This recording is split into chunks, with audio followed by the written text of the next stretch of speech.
Well, I could keep a straight face for $5,000. Well, meantime, why don't you just open up your face and put some pie in it? For 20 years, Gunsmoke ruled television. It wasn't just a hit, it was untouchable. Millions watched. Ratings stayed strong. The cast expected another season. Then, almost overnight, it was gone. No finale, no warning, no goodbye. So what really happened behind closed doors? Why would a network quietly erase its most reliable show? And why did the people inside Gunsmoke say the end felt less like a decision and more like a betrayal? The rise of Gunsmoke.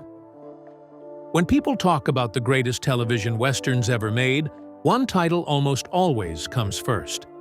Gunsmoke wasn't just popular, it changed what television drama could look like. It was serious when most shows played it safe. It treated violence as consequential, not flashy. And it trusted viewers to sit with moral complexity instead of easy answers.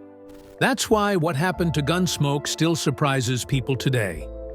After dominating American television for 2 decades, the show was suddenly taken off the air. Not because audiences vanished, or because it failed creatively. The real reason would only become clear later, and it had little to do with ratings. In 1952, Gunsmoke premiered on CBS Radio, created by Norman Macdonnell and written by John Meston. At a time when radio westerns were usually loud, simple, and aimed at children, Gunsmoke did the opposite. It was thoughtful and often bleak. The stories focused less on gunfights and more on consequences. What violence did to a town, to families, and to the people who carried the badge.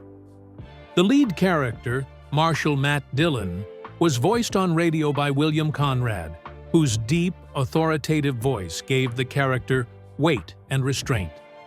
Dillon wasn't a heroic lawman riding in to save the day. He was tired, observant, and often unsure that the law he enforced actually solved anything. This simple detail, as well as its serious and morally grounded tone, set Gunsmoke apart immediately. When CBS decided to bring Gunsmoke to television, this tone remained intact. The TV version premiered in September 1955, and from the start, it felt different from everything else on the schedule. Casting James Arness as Matt Dillon turned out to be crucial. Arness was tall, physically imposing, and emotionally restrained. He brought an authority that matched the character perfectly.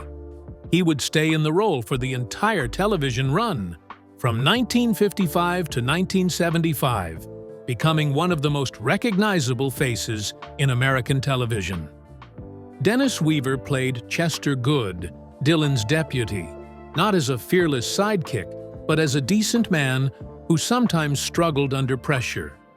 Weaver remained on the show until 1964. Milburn Stone portrayed Doc Galen Adams, the town physician, offering dry humor, medical authority, and a moral counterbalance to Dillon's role as lawman. Amanda Blake played Miss Kitty Russell, the saloon owner, written not as a stereotype, but as a businesswoman who understood people better than most. Her relationship with Dillon was subtle, restrained, and never simplified. As the series evolved, so did the cast. Ken Curtis joined later as Festus Hagen, replacing Chester with a rougher, more folksy deputy who reflected changing audience tastes in the 1960s. And, for a brief but important period, Burt Reynolds appeared as Quint Asper, the town blacksmith, from 1962 to 1965, years before he became a major Hollywood star. The audience response was overwhelming. By the late 1950s, Gunsmoke wasn't just successful, it was dominant. From 1957 to 1961, it ranked as the #1 show in America. Even as television expanded and competition increased, the series remained a prime-time fixture. For 13 seasons, it stayed in the top 10 most-watched programs on television. Very few shows in TV history have ever maintained that level of consistency. The format evolved as well. The show began with half-hour episodes, which allowed for tight, focused stories. However, in 1961, Gunsmoke expanded to a full hour, giving writers more space to explore complex situations, longer character arcs, and stories that didn't wrap up neatly by the final scene. That change helped keep the series relevant as television drama matured. By the time it ended, Gunsmoke had aired 635 episodes across 20 seasons. For years, it held the record as the longest-running scripted primetime television series in American history, a title it kept until The Simpsons eventually surpassed it. The show earned 15 Primetime Emmy nominations and won 5, but its real achievement was influence. Later westerns, including Bonanza, borrowed from the adult tone Gunsmoke normalized.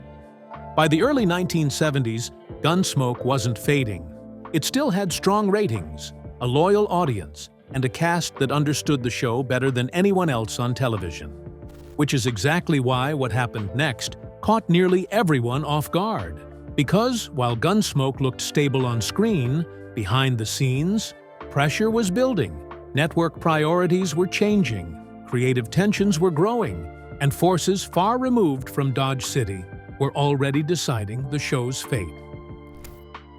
The tension behind the scenes. By the early 1960s, Gunsmoke looked unshakable to viewers. The ratings were strong, and the characters were familiar. But behind the scenes, the long run of the series was starting to take a personal toll on the people who made it work. After nearly a decade on the air, tensions, quiet ones at first, began to surface. One of the most discussed relationships on set was between James Arness and Dennis Weaver. On screen, Marshal Matt Dillon and his deputy Chester Goode shared an easy rhythm built on trust. However, off-screen, their dynamic was more complicated. Accounts from the period describe the two men as professional but distant. Arness was reserved and private, rarely socializing on set. Weaver, by contrast, was ambitious, expressive, and increasingly restless. That difference mattered more as the years went on. Weaver's character, Chester, had become one of the show's most recognizable figures, but the role itself had limits. Chester was written as loyal, sometimes awkward, and often secondary to Dillon. As Gunsmoke matured into longer, darker, hour-long episodes, Weaver found fewer opportunities to stretch beyond that narrow lane. While there is no clear record of open hostility between the two actors, the distance between them mirrored a deeper issue. Weaver wanted growth, and the show no longer offered it. By 1964, after nearly a decade on Gunsmoke, Weaver made the decision to leave. His departure wasn't sudden, and it wasn't framed as a conflict at the time. Publicly, the reason was clear and reasonable. He wanted to avoid being permanently typecast as Chester Goode and pursue other acting opportunities. Thankfully, that decision paid off. Weaver quickly moved into new roles, most notably in McCloud, proving his instincts about career longevity were correct. Still, his exit marked a turning point. It was the first major signal that even a successful, stable series could quietly limit the people inside it. Another departure that carried emotional weight came a decade later. Amanda Blake, who played Miss Kitty Russell, left the series in 1974 after 19 seasons. Blake had been with Gunsmoke almost from the beginning, and her character had evolved alongside the show. Miss Kitty was no longer just a saloon owner. She was part of the emotional structure of Dodge City, someone who understood both its dangers and its people. Blake's exit came late in the series, and it was influenced by several overlapping factors. After nearly 2 decades on one show, the physical and emotional demands were real. Long shooting schedules, repeated story cycles, and the pressure of consistency wore on cast members who had effectively built their lives around the series. There were also reports of creative disagreements and frustration with how her character was being used in later seasons, though these were never formally detailed. Her health played a role as well. Blake was dealing with serious medical issues during this period, which made the demanding pace of a long-running network drama increasingly difficult. When she left the show, it was framed as a personal decision rather than a dramatic break, but her absence was felt immediately. For viewers, Miss Kitty had been a constant, and for the production, her departure reinforced a growing reality. The original foundation of Gunsmoke was slowly thinning. Years earlier, another cast member had faced a different version of the same problem. Burt Reynolds joined Gunsmoke in the early 1960s as Quint Asper, Dodge City's blacksmith. At the time, Reynolds was a young actor still finding his footing. The role offered visibility, but it also came with limits. Quint was a supporting character in a show already anchored by established leads. Episodes were packed, stories were tight, and opportunities for expansion were rare. As Reynolds' confidence grew, so did his frustration. He wanted more screen time, more range, and more chances to lead. Gunsmoke, by design, couldn't offer that. The show's structure was fixed, and its priorities were clear. By 1965, Reynolds made the choice to leave, stepping away from a secure role in favor of uncertainty. Like Weaver, he was betting on himself, and like Weaver, the decision proved pivotal. Within a few years, Reynolds was on his way to becoming one of the biggest film stars of the 1970s. None of these departures happened because Gunsmoke was failing. They happened because success, when sustained for too long, creates its own pressure. The show demanded consistency, but the people inside it needed change. And as Gunsmoke moved deeper into its later seasons, those internal pressures would collide with forces far beyond the cast, setting the stage for even bigger challenges ahead. By the early 1970s, the show was no longer just a creative undertaking. It had become a massive logistical operation that came with rising costs and growing scrutiny from the network. After nearly 2 decades on the air, Gunsmoke was one of the most expensive programs CBS produced. The reasons were straightforward. The series relied on large standing sets designed to replicate Dodge City in detail. It required frequent outdoor shooting, which meant transporting crews, coordinating weather, and maintaining continuity across sprawling locations. The cast was large, and many of its long-serving actors were earning salaries that reflected the show's historic success. None of this was wasteful, but all of it added up financially. In earlier years, those costs were easy to justify. Gunsmoke delivered reliable ratings and anchored the network's schedule. But by the 1970s, television economics were changing.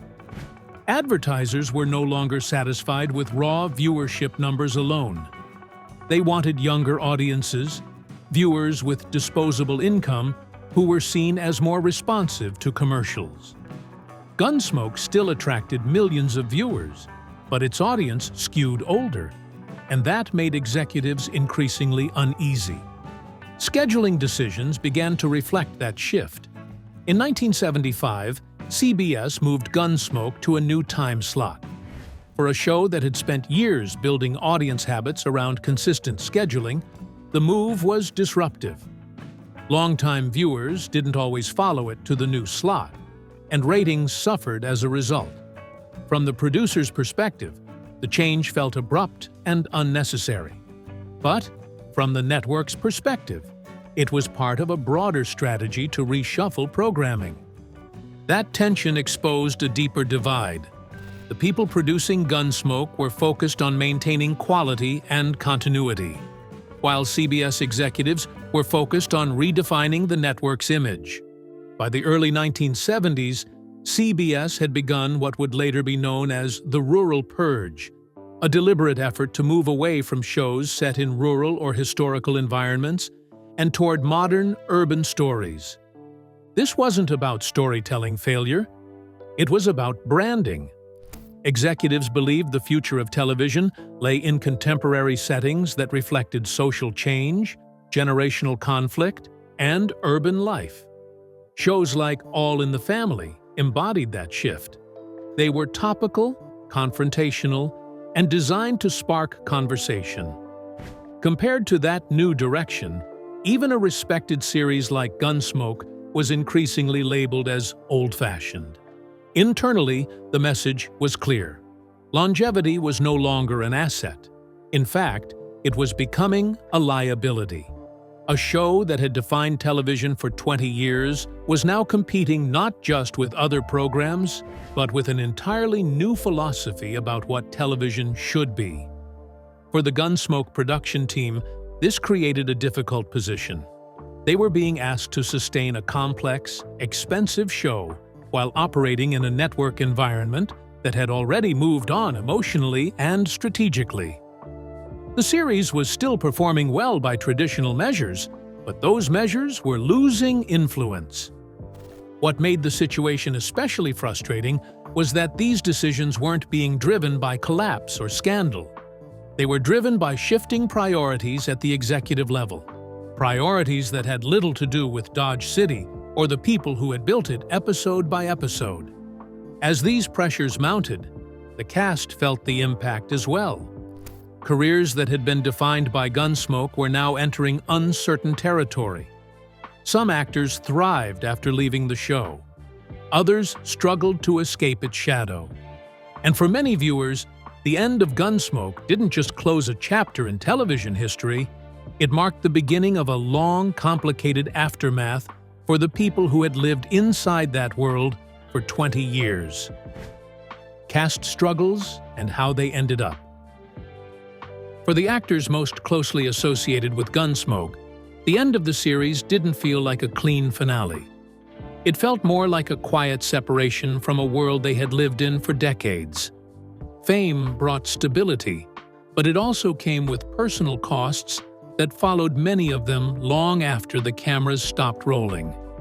At the center of it all was James Arness, the man who embodied Marshal Matt Dillon for 20 years. On screen, Arness projected confidence and authority.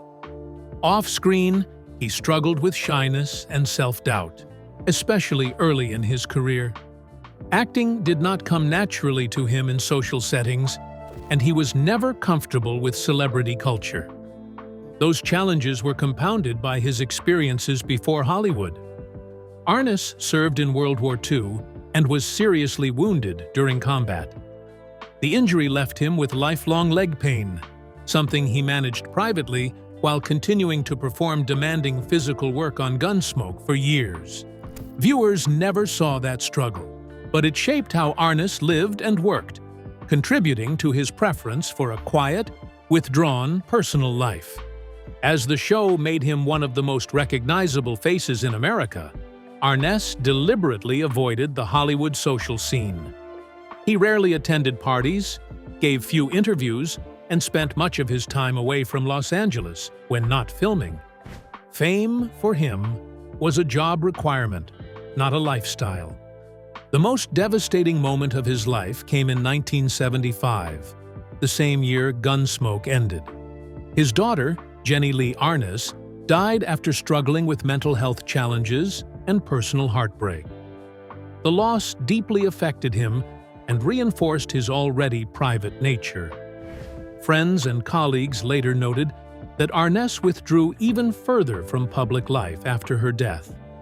In the years that followed, he appeared only occasionally on screen, choosing roles carefully and never attempting to replicate the scale of Gunsmoke. When he died in 2011, at the age of 88, he was remembered not just as a television icon, but as someone who carried his burdens quietly, without spectacle. For Dennis Weaver, the post-Gunsmoke years followed a different path. Weaver had long worried about being permanently associated with Chester Good, and leaving the show in 1964 was a deliberate effort to redefine himself. That decision proved successful. He went on to star in McCloud, where he played a confident, modern lawman, almost the opposite of Chester's nervous deputy. The role validated Weaver's instincts and gave him renewed professional confidence. Beyond acting, he became deeply involved in environmental causes, using his public platform to advocate for conservation and sustainable living. This second phase of his life allowed him to step outside the shadow of Gunsmoke in a way few long-running TV actors ever manage. Weaver continued working steadily for decades and remained outspoken about issues he cared about until his health declined. He died in 2006 at the age of 81 after battling cancer. He is remembered as both a successful actor and a committed activist. Amanda Blake followed yet another trajectory. After leaving Gunsmoke in 1974, she largely stepped away from acting. Blake had always cared deeply about animals, and in her later years, that passion became her focus.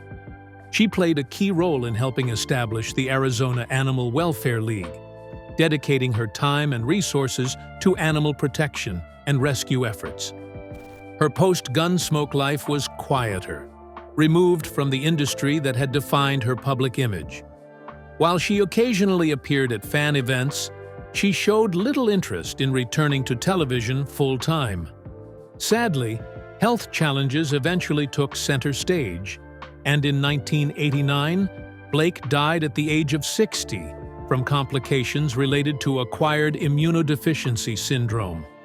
Her death came at a time when misinformation and stigma surrounding the disease were widespread, and for years it overshadowed discussion of her work.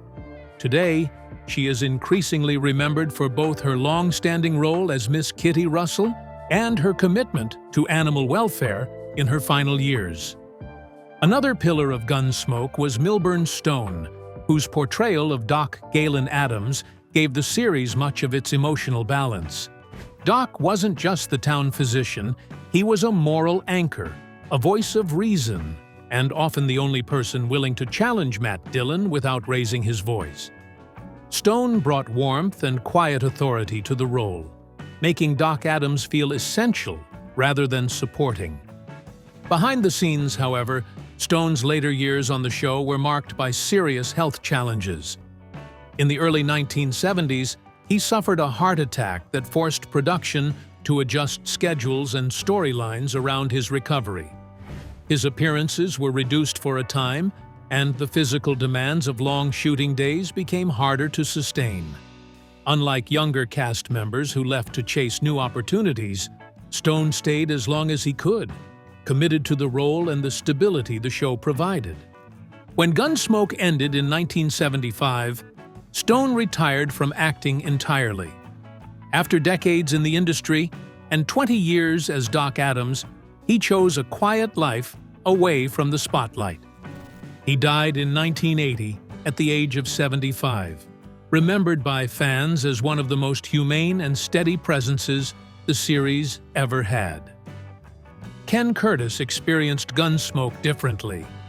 Before joining the show, Curtis had already built a career as a singer, most notably with the Sons of the Pioneers. Transitioning from music to acting was not easy, and stepping into a long-running hit with an already established lead added another layer of pressure. When he replaced Dennis Weaver as Festus Hagen, Curtis inherited a role that would inevitably be compared to what came before. Festus was rougher, louder, and more openly emotional than Chester, and Curtis leaned into those traits.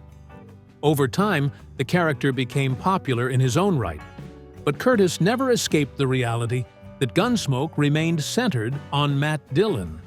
Being part of such a dominant ensemble meant limited control over story direction and screen focus, something Curtis reportedly found frustrating at times.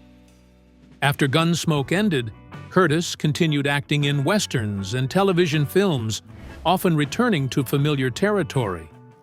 He also reconnected with his musical roots, performing again with the Sons of the Pioneers. That balance between acting and music defined his later years. Curtis died in 1991 at the age of 74, leaving behind a career closely tied to the genre that shaped American television. Perhaps the most dramatic post-Gunsmoke trajectory belonged to Burt Reynolds. His frustration with limited screen time as Quint Asper had pushed him to leave the show in 1965, a move that carried real risk. For several years, success was uncertain. But by the 1970s and early 80s, Reynolds had become one of the biggest stars in Hollywood, leading box office hits and redefining masculine stardom for a new generation. That success, however, came with its own challenges. As his career peaked, Reynolds faced financial mismanagement, expensive divorces, and mounting health issues.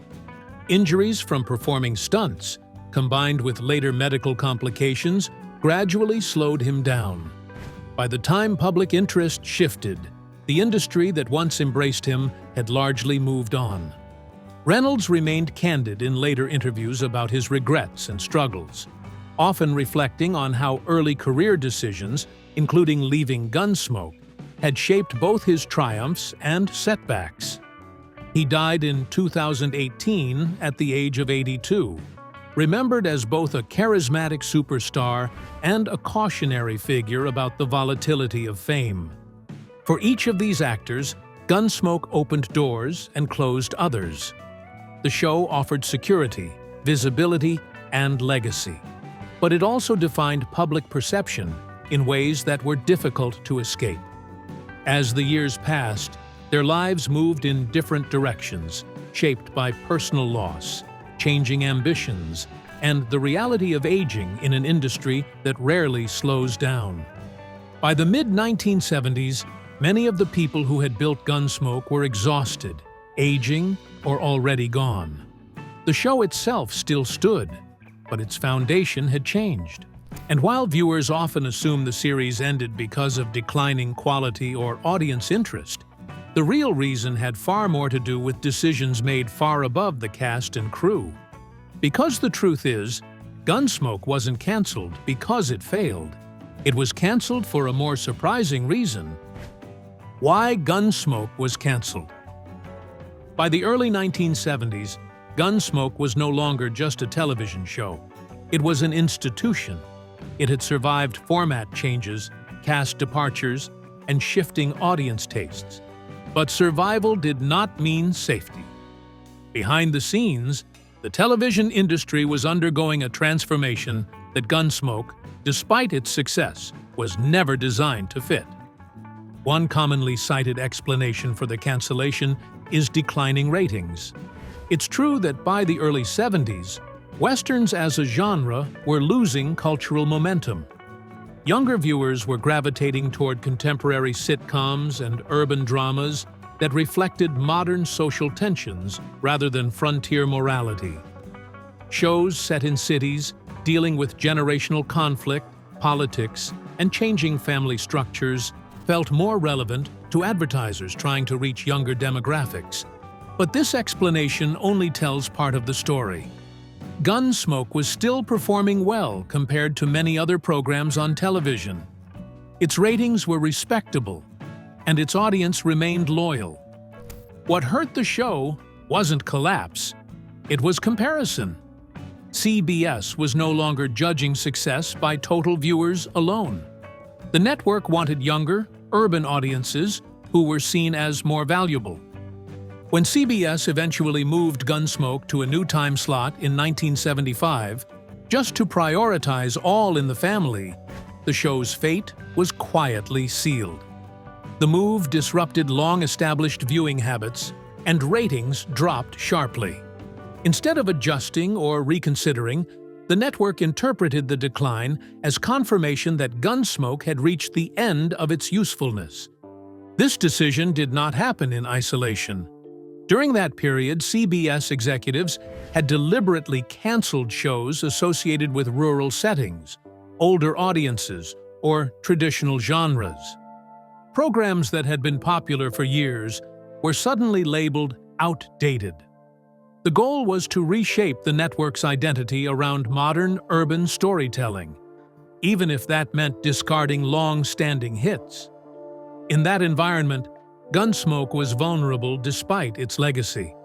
The show represented an earlier era of television, built on moral ambiguity, slow pacing, and historical distance. It was nothing like the urban shows the network wanted. What made the cancellation especially controversial was how it was handled. Cast members, including James Arness, were reportedly blindsided by the decision. Many had expected at least one final season or a planned farewell episode. Instead, the show ended abruptly, without a proper finale or tribute. After 20 seasons, there was no closing chapter, just silence. For fans, this felt like a betrayal. Viewers had invested decades in Dodge City and its characters. They expected closure. Instead, Gunsmoke simply disappeared from the schedule. Letters of protest flooded CBS. Fans criticized the network for treating a cultural landmark as disposable. The outrage wasn't just about the show ending. It was about how little respect the ending seemed to show. Media commentators took notice as well. Critics argued that the cancellation had less to do with ratings and more to do with corporate priorities. The decision was framed as modernization, but many saw it as short-sighted. Gunsmoke wasn't failing. It was being replaced. Adding to the irony was the show's earlier history. Years before, CBS had canceled Gilligan's Island in part to free up resources and scheduling space to keep Gunsmoke on the air. That decision had already been controversial. When Gunsmoke itself was later cut without ceremony, critics pointed to the reversal as evidence of how unstable network loyalty had become. Within the industry, the cancellation sparked broader debate. Many saw it as symbolic of television's shift away from traditional genres like westerns. The end of Gunsmoke wasn't just the end of a show. It marked the close of an era when historical dramas could anchor a network's identity. Fans argued that CBS should have honored the series with a proper finale or tribute, recognizing its influence and longevity. After 20 years, Gunsmoke had earned more than a quiet cancellation notice. It had helped define television storytelling, shaped generations of viewers, and proven that serious drama could thrive on the small screen. Instead, its ending became a case study in how television power had shifted from creators and audiences to executives and advertisers. Gunsmoke didn't lose its audience. Television moved on without it. And that decision, made quickly, quietly, and with lasting consequences, would come to define how people remembered not just the end of Gunsmoke, but the moment television stopped valuing longevity altogether. Do you think Gunsmoke deserved a befitting grand finale? Drop your thoughts in the comments section below. If you enjoyed this video, don't forget to click on the next video on your screen, like this video, and subscribe to our channel for more updates.